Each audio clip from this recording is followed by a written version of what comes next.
Cebu City Government mga kaigsunan may hingusong pagpanakop niadto mga libod suroy.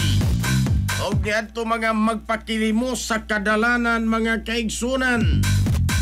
Detalye sa report sa Ronato kini piragi sa pagpamati ni Katropang Philip Siruano. Live report.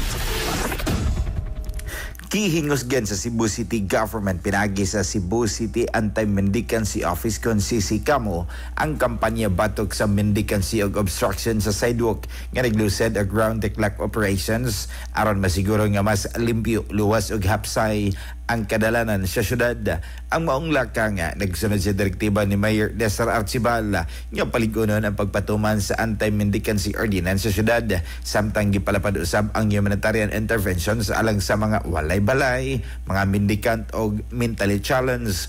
Una nang gipasabot ni Archibal nga ang syudad kinahanglan dili lamang maghawan sa mga publikong luna apan maghatag usab og konkreto mga programa alang sa mga huyang nga individual, lakip ng kapuy-an, pagkaon, rehabilitasyon og mga kagayunan sa panginabuhian.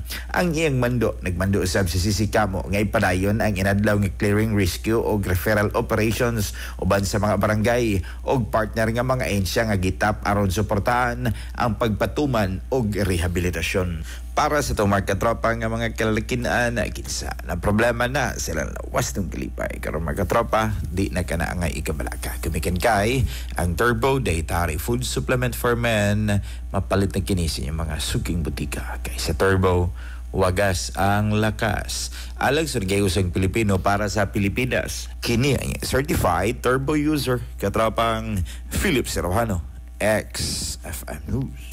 XFM Report. Exciting!